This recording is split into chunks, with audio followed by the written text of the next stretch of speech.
Ascension Recap, What is Going On? By Michele Cornacchia. July 20, 2016. Website: illuminations212.wordpress.com. Produced by Higher Self. In this universe, everything is energy, and this is a fact. It means that we are living in an ocean of timeless and spaceless energy, light that manifests itself as you, me, all the souls in the world, the trees and birds out of the window, the planet, the stars, and all that exists in the multiverse. Everything is one and connected. Everything is interdependent because nothing can exist in an isolated state, without a purpose, a reason to be there. A tree needs soil to grow, water, and light. It cannot exist without one of them. We need food to sustain our bodies, and the food needs us to be grown. A whale needs fish to live, the fish needs, for example, plankton, and the plankton needs sunlight. Life in 3D can exist under certain conditions only, such as the distance that separates Earth from the Sun. Too close, too hot, no life. Too far, too cold, no life. We can say that everything is as it should be, everything and everyone are placed exactly where they are meant to be, where they choose to be. Everything is in divine order. Even in what appears as chaos, exists a level of order needed to give birth to certain events. Think about the death of a star into a supernova, a giant explosion, often large many light years. Pieces of gas, molecules, and matter thrown into the cosmos without an apparent order, chaos, and from that, a new generation of stars can be created with the same bricks that composed the living star, which are the same bricks that make up the atoms of our bodies. Was that explosion chaos, or was there a hidden order? On one level it was chaos, but on the highest level it was order. Look at the Fibonacci sequence. Everything is designed under mathematical rules, everything is perfect in its individual expression. Indeed, it is an individual expression of the whole I am, and the whole, you are, I am, like different facets of a single diamond. All are a unique expression of the same stone, like you and me. Then we give names and labels, we experience life through the eyes of a 3D reality, we separate the individual from the oneness that being is, and we forget that we are eternity itself. This happens because when we incarnate on a planet of such extreme duality and density, like Earth, we lower our frequency so much in order to exist into a physical environment. We are multidimensional beings, and we exist, whether we are aware of this or not, on many dimensions at the same time, and we operate in each one of them under specific rules. Our real expression, often called higher self, which is pure energy, would disintegrate our vessel, such is the power it has. Indeed, our vehicle cannot sustain that frequency. But, as you know, we are in this ascension process. And this is incredibly awesome. Because we are slowly becoming again aware of our higher identity, the being we are at a soul level. We are bringing down from other dimensions, directly from source, you, the higher frequencies, and at the same time, we are raising our frequency from this level so that we can meet halfway and go higher and higher, faster and faster. As a consequence, the impossible becomes possible, because now our physical bodies are able to sustain our higher frequency and therefore identity, abilities, awareness. We can operate in a wider portion of reality. To make an example, the human eye cannot see the whole light spectrum, the infrared or the ultraviolet, but they exist and they are there. As you raise your vibration, you begin to access new portions of reality, and have a different perception beyond the illusion of separation, the time-space. You begin to experience things differently from others, as if you can see a wider portion of the light spectrum. Everything happens in the here and now, there is no more there and here, because everything is quantistically entangled.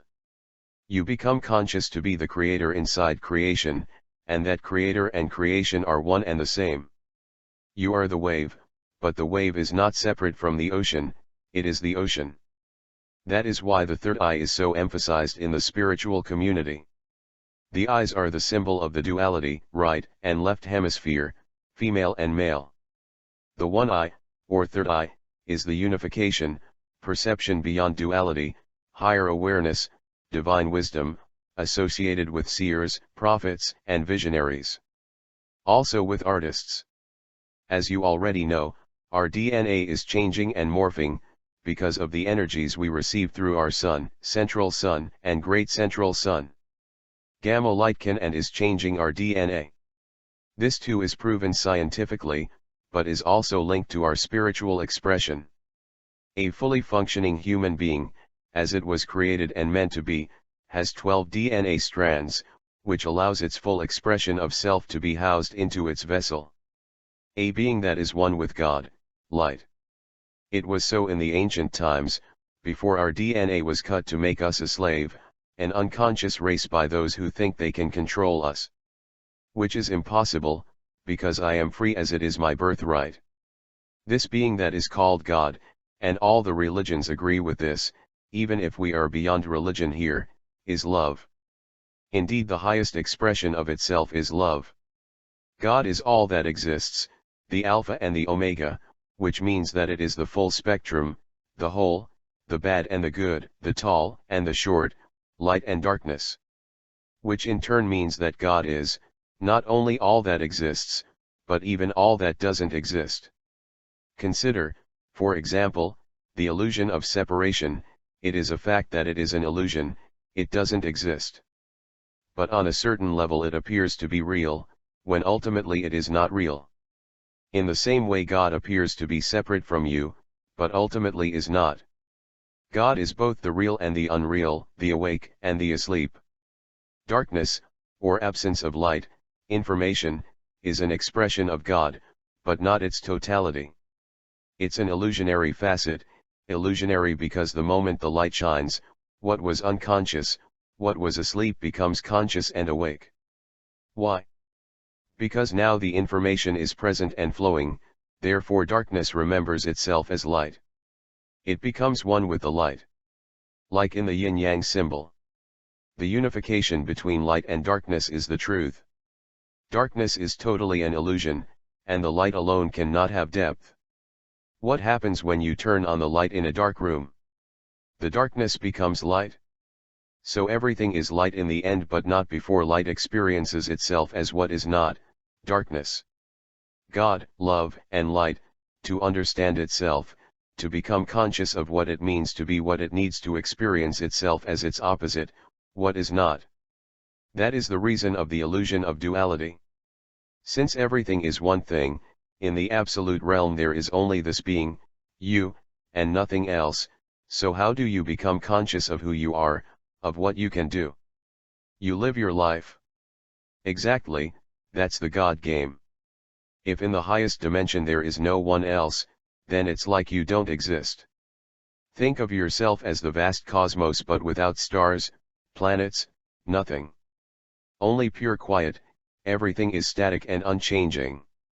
You can only know that you are all that exists by looking within, but without an external observer, the one that creates reality, you don't exist. So you separate yourself from yourself in order to look back at you and recognize your own greatness. Yourself. See, it is God, you, the one that creates the illusion of separation. Your highest and real expression is the energy called love, which is the sum, the totality, or, should we say, the transcendence of all the lower emotions, energy in motion, the sum total of God. And, by the way, God is just a label, a name we use to identify what we are talking about. If you say universe, singularity, 0 point, love, energy, you, we are talking about the same thing. Yes, because I am one with all that exists. And this is the highest truth you can get. Religions are meant to disappear now, because they are not in the best interests of humanity. They distorted the ancient truths and have separated God from man when they are one and the same. They have personified God as a being, up there, that you have to be afraid of, because he judges you and punishes you. Then they call it love, which in turn feeds the illusion that love is suffering, control, judgment, and possession. Because you have to obey and subject yourself to God or you will be punished. I say this, you will suffer until you get to love yourself. Then when you reach your natural vibration, love, who you are, suffering ceases, like the darkness that dissipates itself when you turn on the light. Another consequence of this religious belief is that we always tend to seek love, God, outside ourselves instead of within. Instead of loving ourselves 100% and sharing our remembered self, we try to please our inextinguishable desire with external gratification, forgetting our internal motivation. Not to mention that the female aspect of God, the goddess, has been erased completely from our world. That is why women are seen as inferior beings, literally, as things to possess after you sign a contract, marriage. They are us, the other half of life, and we are them. It's like we have completely cut off our emotional world. Indeed, men have extreme difficulties acknowledging and expressing their emotions. The feminine is what can propel us to get a direct experience of the spiritual realm, so that we can see the truth by ourselves without being manipulated. Religions ask you to follow a dogma, a rule, that takes away your freedom to question reality and have a direct experience of what this is all about. Why? Because someone already found God for you, so you only have to be a follower, not a free thinker. This is why the feminine has been suppressed on earth, so that the masses could be controlled easier. We are even ashamed of our emotions sometimes, forgetting that they are the very reason we are here. You can feel love as an emotion, a sensory physical expression of that energy you are made of, only with a physical body. There is no such thing in the higher dimensions, since there, we don't wear this suit. These two things make me think of all the distortion, taboos, and shame we put around sexuality, which is the very bridge to experience concretely our higher nature. That's why we are in the golden age now, no matter what you see transpiring in the controlled mainstream media. Quantum physics confirmed that, well, everything, basically is one, so talking about separation is meaningless. What scientists, not all of them, fail to see, because their pineal gland, third eye, is closed, is that this timeless and spaceless reality is not something you find written in a book only, or proven with machines in a laboratory. It is the very nature of existence and you can feel it, live it, and be it. This is the spiritual aspect of the matter. The wisdom that echoes through the ages in every culture around the globe. New data is now flowing, and beings around the globe are waking up at an unprecedented speed. A new reality is coming to the surface, one of brotherhood, sisterhood, unity, and service. So let's be it and create this new collective reality, a paradise we can share in love and oneness. Let there be light. We are here to wake each other up. Blessings.